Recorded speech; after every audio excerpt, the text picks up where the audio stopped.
मैं आभार प्रकट करता हूं आदरणीय सोनिया गांधी जी का। वो कांग्रेस पार्लियामेंट्री पार्टी की चेयरपर्सन है। हमारे दल के सभापति मल्लिकार्जुन खड़गे जी और leader of opposition Rahul Gandhi ji, K C Venugopal जी, क्योंकि इस बार मुझे लगता है कि हमारी जिम्मेवारी और बढ़ी है, क्योंकि कांग्रेस दल की संख्या बढ़ी है, इंडिया अलायंस की संख्या बढ़ी है, और देश की जो अपेक्षा है इंडिया अलायंस से, उसमें भी हमने अनुभव किया है कि देश अब इंडिया अलायंस से और भी उम्मीद करता है।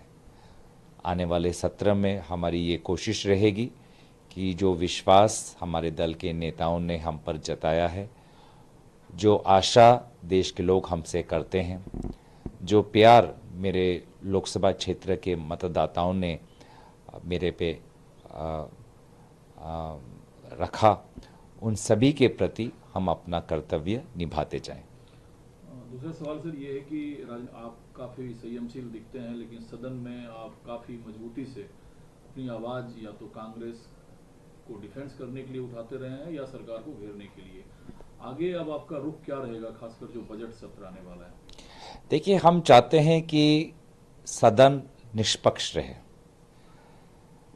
अफसोस की बात है कि हमारे दल के नेता राहुल गांधी जी, उनके बातों को पिछले सत्र में रिकॉर्ड से हटाया गया।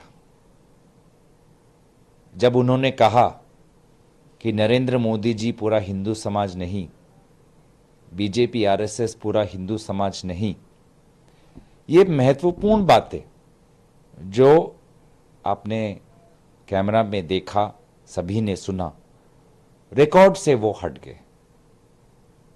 क्यों हटे हमें आज तक मालूम नहीं पड़ा।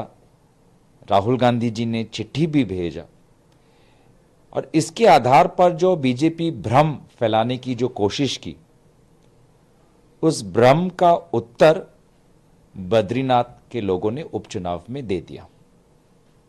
तो हम तो यही आशा करते हैं कि लीडर ऑफ ऑपोजिशन एक संवैधानिक पद है, और Rahul ji as leader of opposition जो कहते हैं, बहुत सोचकर, बहुत समझकर कहते हैं, और उनके बातों का जो वजन है पार्लियामेंट्री रिकॉर्ड्स में दिखना चाहिए।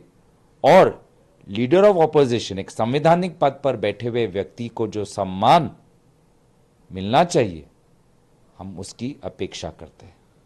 पहले सर आप लोग सवाल उठाते रहे कि भाजपा की हार हुई, अब बद्रीनाथ की चर्चा होती है। जब कांग्रेस पार्टी या इंडिया ब्लॉक के लीडर्स ये सवाल उठाते हैं, तो इसमें बीजेपी के लिए क्या संदेश है और देश की जनता के लिए क्या संदेश होता है?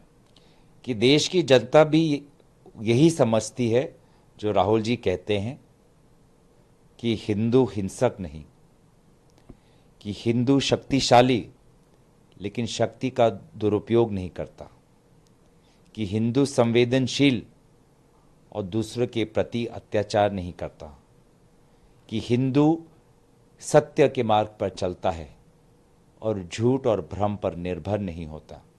यही हिंदू धर्म की शिक्षा अयोध्या के लोगों ने भाजपा को दी, जो झूठ, भ्रम, अफवाह, हिंसा, नफरत पर निर्भर करती है, और वही दोबारा शिक्षा बद्रीनाथ के लोगों ने दिया। आज सभी राहुल गांधी जी और हम सभी भारतीय नागरिकों में जो हिंदू धर्म के प्रति जो हमारी श्रद्धा है, हमारा विश्वास है, हमारी भक्ति है, उस भक्ति ने लोगों ने अपने राजनीतिक सिद्धांतों से दोबारा दर्शाया है। क्योंकि सर कांग्रेस पार्टी महंगाई और मुद्दे को सबसे ज्यादा उठाती रही है, बजट सत्र जो शुरू होने वाला है उससे क्या सरकार से आप उम्मीद करते हैं और क्या मांग करते हैं? मैं सरकार से कुछ उम्मीद नहीं करता। मैं प्रधानमंत्री मोदी जी से कुछ नहीं उम्मीद करता। प्रधानमंत्री मोदी जी के पास अभी भी अंबानी और अडानी के लिए समय है। गरीब और मध्यम वर्ग के लिए उनके पास ना समय है, ना दिल में जगह है। महंगाई बरकरार रहेगी, बेरोजगार बरकरार रहेगी,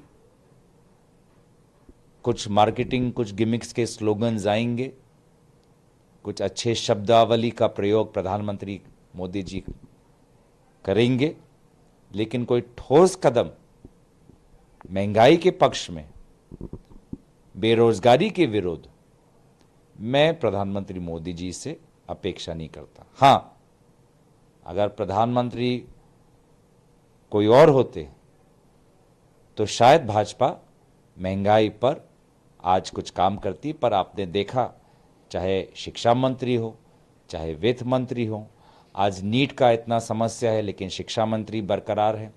आज बेरोजगारी और महंगाई को लेकर कितनी समस्या है, छोटे दुकानदारों की कितनी समस्या है, लेकिन वित्त मंत्री भी बरकरार है। मणिपुर में कितना अशांति है, लेकिन गृह मंत्री भी बरकरार है, मणिपुर के मुख्यमंत्री भी बरकरार हैं। तो मोदी जी के पास सिर्फ इटली, फ्रांस और अंबानी के शादी के लिए जाने के लिए समय है। देश के जो युवाओं की जो समस्या है, माताओं की जो समस्या है, किसानों की जो समस्या है, उन समस्याओं को समाधान करने के लिए ना समय है, ना दिल में जगह है। सर, लेकिन डेमोक्रेसी में सदन का फॉर्मेशन जो है पक्ष दोनों से होता है। आप बिल्कुल कह रहे हैं कि हमें नाउमीदी है प्रधानमंत्री से। जनता विपक्ष को भी देखेगी कि विपक्ष जनता के लिए किन राहतों की मांग सरकार से कर रही है बजट में। बेशक, और जनता देख रही है कि जब जब जनता के बीच में कोई बड़ी समस्या लगी है, उत्पन्न हुई है, तो राहुल गांधी जी उनके साथ खड़े हैं। जब अग्निवीर का मामला हो तो वो जो हमारे शहीद सिंह जिनके परिवारों से मिलने राहुल गांधी जी गए, चाहे राजकोट में लगी हुई आग हो, चाहे हमारे ट्रेन के लोको पायलट हो, इन सभी से राहुल गांधी जी मिलते रहते हैं। और इन मणिपुर में आज भी वहाँ पे एक बीएसएफ जवान की शहादत हुई, मणिपुर 3 बार राहुल गांधी जी गए। तो सदन के अंदर, सदन के बाहर leader of opposition Rahul Gandhi ji हमेशा देश के मुद्दों को उठाते हुए दिखाई देंगे। सर, उत्तर पूर्व कभी कांग्रेस पार्टी के जनाधार है, आप असम से आते हैं, क्या आपको उपनेता बनाकर कांग्रेस पार्टी उत्तर पूर्व में फिर से अपनी स्थिति मजबूत करना चाहती है? देखिए, मैं अपने आप को इतना बड़ा हस्ती नहीं समझता कि मेरे दायित्व से उत्तर पूर्वांचल की राजनीति पर कांग्रेस पार्टी प्रभाव डालना चाहती है। मैं इतना बड़ा व्यक्ति या हस्ती नहीं हूं, लेकिन हाँ, उत्तर पूर्वांचल का प्रतिनिधि होने के नाते मैं ना सिर्फ असम की पर पूरे उत्तर पूर्वांचल की आवाज़ बुलंद करने की कोशिश करूंगा। और इस बार उत्तर पूर्वांचल से कांग्रेस दलों की तरफ से हमारी सांसदों की संख्या बड़ी है। मणिपुर से 2, नागालैंड से 1, मेघालय से 1, सभी को अपनी बात रखने का अवसर मिले। उत्तर पूर्वांचल की आवाज़ हम सभी के द्वारा और बुलंद हो, ये हमारी कोशिश ज़रूर रहेगी। इधर सर, असम के कई जिलों में इस वक्त लगातार असम में थे, आप टूटे सड़कों की स्थिति दिखा रहे थे, पानी भरे गांव और शहरों और कस्बों को दिखा रहे थे, और सरकार पर आप लगातार हमलावर थे। उस सरकार पर, जिस सरकार के मुखिया हेमंत बिस्व शर्मा अपने आप को असम के विकास के प्रणेता के तौर पर रखते हैं सामने, मैं तो बस इतना जानना चाहूँगा कि केंद्र सरकार भारत में बाढ़ और नदी के कटाव और समुद्र के कटाव से जो समस्या उत्पन्न होती है, उसके लिए भारत केंद्र सरकार क्या कर रही है। अगर केंद्र सरकार के पास मुंबई से अहमदाबाद जाने के लिए बुलेट ट्रेन का निर्माण में 1 लाख करोड़ का पैकेज वो दे सकती है, तो क्या वो 1 लाख करोड़ पैकेज बाढ़ और नदी और समुद्र के कटाव से पीड़ित यूपी, बिहार, असम, केरल के लोगों को दे सकती है कि नहीं दे सकती? वो बुलेट ट्रेन में तो सिर्फ वो लोग उठ पाएंगे जिनका व्यापार मुंबई में है या अहमदाबाद में है, जिनके पास 6,000 रुपये का टिकट देने का पैसा है। अगर 1 लाख करोड़ उन लोगों के लिए भाजपा के पास है, तो 1 लाख करोड़ बाढ़ की समस्या को नियंत्रित करने के लिए, कटाव से हमारे खेत और गांव की ज़मीन को बचाने के लिए क्या 1 लाख करोड़ का पैकेज इस हमें बजट सत्र में दिखाई देगा? मैं तो यही जानना चाहूँगा। एक सर और महत्वपूर्ण सवाल है जो जगत प्रकाश नड्डा ने कहा, 90 बार चुनी हुई सरकार को कांग्रेस पार्टी ने गिराई है। जो आरोप आजकल आप लोग भाजपा पर लगाते हैं कि चुनी हुई सरकार को नरेंद्र मोदी की सरकार ने गिराने का काम किया है। साथ ही उन्होंने कहा कि जो इंडिया ब्लॉक में पार्टियां हैं, चाहे कांग्रेस ही क्यों ना हो, ये उत्तर पूर्व में जीतती है, उत्तर भारत में हारती है, उत्तर भारत में जीतती है, दक्षिण भारत में हारती है। भाजपा एकमात्र पार्टी है जो राष्ट्रीय स्तर पर जनता के बीच अपनी पकड़ रखती है और उसका परिणाम लोकसभा चुनाव रिजल्ट में दिखा है। अभी अभी उपचुनाव में हमने देखा कि राष्ट्रीय स्तर पर भाजपा हारी है, एनडीए हारी है, तमिलनाडु में हारी है, पश्चिम बंगाल में हारी है, उत्तराखंड में हारी है, हिमाचल में हारी है। तो मुझे तो समझ नहीं आता कि जेपी नड्डा जी अपने इस हार को दोबारा झूठ और भ्रम से क्यों छुपाने की कोशिश कर रहे हैं। अब तो उनका कार्यकाल भी समाप्त हो गया है, लेकिन अभी ये जो हार हो रही है, मुझे लगता है कि भाजपा चाहती है कि ये सारे हार की जिम्मेवारी जेपी नड्डा जी पर ही पड़े। आज उपचुनाव में हमने देख लिया कि एनडीए को कितने सीट मिले हैं, इंडिया अलायंस को कितने सीट मिले हैं। तो इसीलिए भाजपा आज भी जनता की नब्ज को पकड़ नहीं पा रही। आज भी सत्ता से अंधकार है, अंधकार में जी रही है, नहीं देख पा रही कि ज़मीनी हालात बदल चुके हैं, देश बदल चुका है, देश बहुत आगे निकल चुका है। देश आज राहुल गांधी जी के साथ है, इंडिया अलायंस के साथ है, और जब तक इनकी आंखें बंद रहेगी तब तक उनकी सीट ऐसे उपचुनाव की तरह खिसकते रहेंगे। इधर सर सुप्रीम कोर्ट ने एक है कि तलाकशुदा मुस्लिम महिलाओं को जो है गुजारा भत्ता देना होगा। All India Muslim personal law board ने इसका विरोध किया और कहा है कि जो सुप्रीम कोर्ट का फैसला है वो इस्लाम के शरिया कानून के विरुद्ध है और हम इसे नहीं मानेंगे। या तो इसे हम लार्जर बेंच में ले जाएंगे या फिर सदन में इस फैसले से इतर हम कोशिश करेंगे कि कोई कानून पास हो। देखिए, कांग्रेस पार्टी हमेशा नारी सम्मान के पक्ष में है, सर्वधर्म सम्मान के पक्ष में है, वसुदेव कुटुंबकम के पक्ष में है। और क्योंकि हम लोकतंत्र में विश्वास करते हैं, संविधान में विश्वास करते हैं, उच्चतम न्यायालय से आया हुआ निर्णय का भी हम सम्मान करते हैं। तो आज सुप्रीम कोर्ट ने ये पक्ष रखा है, संविधान की सम्मान करते हुए, लोकतंत्र पर विश्वास करते हुए हम उच्चतम न्यायालय के निर्णय को हम सम्मान करते हैं। और नारी सम्मान में तो हमेशा हमारा पक्ष रहा ही है। हम तो चाहते हैं कि वुमेन्स रिजर्वेशन बिल भविष्य में क्यों आज ही लागू हो। अगर आज ये इस बजट सत्र में केंद्र सरकार संशोधन लाती है कि महिला आरक्षण भविष्य में होने वाले सेंसस या भविष्य में होने वाले डिलिमिटेशन पर नहीं, इस साल से ही लागू होना चाहिए, तो हम तो उसमें अपना सम्मान जताएंगे, अपनी सहमति जताएंगे। हम तो साथ साथ ये भी मांग करेंगे जो मांग राहुल गांधी जी ने कहा कि पिछड़े वर्ग से महिलाओं को ज़्यादा प्राथमिकता मिलनी चाहिए। आप सर अब चूंकि उपनेता बन चुके हैं, जो सर के लगातार कांग्रेस पार्टी हाथ में संविधान की पुस्तिका लेकर उसकी रक्षा की कसम खाती रही, तो सरकार ने कहा 25 जून को अब सरकार जो है सरकारी स्तर पर संविधान हत्या दिवस कार्यक्रम को मनाएगी ताकि कांग्रेस शासनकाल में आपातकाल लगाकर किस तरीके से देश में लोकतंत्र को कुचलने का काम किया गया था। देखिए, सरकार कोई भी कार्यक्रम करे, सरकारी कार्यक्रम और देश की वास्तविक हालात में फ़र्क है। वास्तविक हालात ये है कि एक पत्रकार ईमानदारी से सत्ता पक्ष से सवाल नहीं कर सकता। वास्तविक सच्चाई ये है कि कॉलेज का छात्र फेसबुक में सरकार के विरोध में अगर कुछ बात लिखता है तो उसको जेल भेजा जाता है।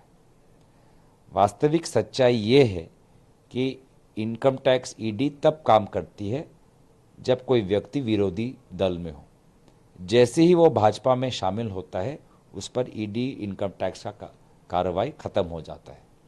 तो वो सरकारी कार्यक्रम करते रहे, लेकिन देश की जनता जनार्दन वास्तविक में जो सच्चाई है उस सच्चाई को हर दिन वो देखते हैं कि किस प्रकार किसानों को खालिस्तानी कहा जाता है, किस प्रकार से बेरोजगार युवाओं को आज नौकरी के धक्के खाने पड़ते हैं और एक गरीब व्यक्ति महाराष्ट्र में जब उसके ऊपर कोई बड़े राजनीतिक दल का नेता का बेटा गाड़ी चलाकर रौंद कर एक गरीब और मध्यम वर्ग के लोगों पर आक्रमण करता है, एक महिला जब की मृत्यु होती है, तो किस प्रकार से भाजपा और उसके सहयोगी दल गाड़ी चलाने वालों को, गाड़ी चालक को किस प्रकार से संरक्षण देती है, ये सारी सच्चाई लोग जानते हैं।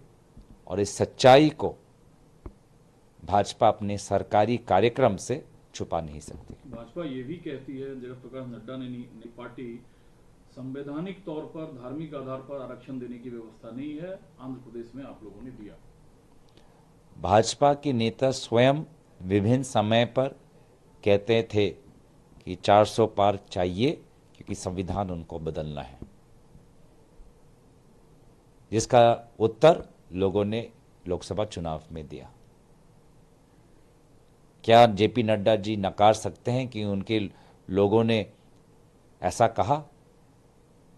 उन बातों को सभी ने सुना, लेकिन उस समय जेपी नड्डा जी ने कुछ नहीं कहा। सर, असम में कहा जाता है कि जोरहाट सीट जो वो समझो असम जीत लेगी। हेमंतो बिस्व शर्मा के लिए क्या टारगेट कांग्रेस पार्टी ने और आपने फिक्स किया है आने वाले चुनाव को लेकर, क्योंकि वो असम की राजनीति में अपने आप को अजय बताते हैं? देखिए, मैं कोई व्यक्ति विशेष राजनीति नहीं करता, ना खुद के व्यक्तित्व को ज़्यादा महत्व देता हूँ, ना किसी दूसरे के व्यक्तित्व को मैं महत्व देता हूँ। मैं एक लोकतंत्र में विश्वास रखता हूँ, और लोकतंत्र में लोग की क्या अपेक्षाएं हैं, लोग क्या सपने देखते हैं।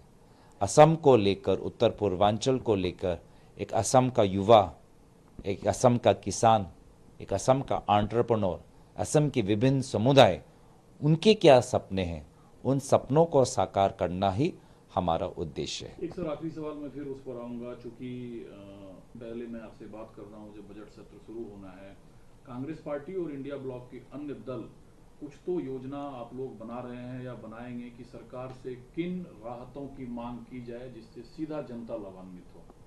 देखिए, निश्चय हमारे मांगे हैं, दूसरे दलों के भी मांगे हैं, और आपने देखा कि जब से इंडिया अलायंस की गठन हुई है, हमेशा हम सभी दलों के साथ विचार विमर्श करके सामूहिक जो निर्णय निकलता है उसके अनुसार हम काम करते हैं।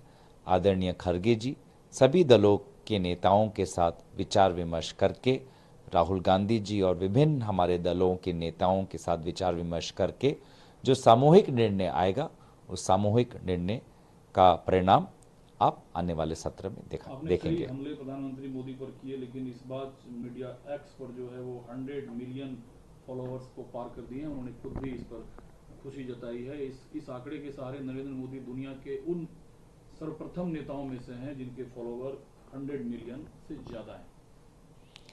देखिए, लोकतंत्र में प्रधानमंत्री के एक्स प्लेटफॉर्म पर या वाई प्लेटफॉर्म या जेड प्लेटफॉर्म पर कितने फॉलोअर्स हैं, उससे एक सफल प्रधानमंत्री एक पारदर्शी सरकार का मापदंड नहीं लिख सकते। प्रधानमंत्री का सबसे पहला कर्तव्य है कि देश की अखंडता को सुरक्षित करना। अगर आप जम्मू में हिंसा देख रहे हैं, किस प्रकार से आतंकवादी बार बार घुसकर हमारे जवानों पर आक्रमण कर रही है, कहीं ये इंटेलिजेंस का फेलियर नहीं? चीन सीमा के उस पार आज अपने वो आर्मी को और सशक्त कर रही है, क्या ये राष्ट्रीय सुरक्षा का सवाल नहीं? मणिपुर में आज भी लोगों की हत्या हो रही है, बीएसएफ जवानों की शहादत हो रही है, प्रधानमंत्री वहां तक नहीं गए। तो मैं क्या देखूं? मैं एक्स पर 100 मिलियन हो, 200 मिलियन हो, उससे लोगों का क्या, उनके जीवन, निजी जीवन से क्या संपर्क है? क्या बेरोजगार युवाओं को नौकरी मिल रही है? एक चतुर्थ या फोर्थ या थर्ड ग्रेड नौकरी के लिए, एक नौकरी के लिए लगभग 20,000 30,000 उम्मीदवार होते हैं। महंगाई से लोग आज घर का सामान नहीं खरीद पा रहे हैं। उनको आप बताएंगे कि एक्स प्लेटफॉर्म में या वाई प्लेटफॉर्म या जेड प्लेटफॉर्म में कितने फॉलोअर्स हैं? तो जो भारत का जो आम नागरिक है उससे कोई तर्क नहीं है, इस बात से कोई संपर्क नहीं है।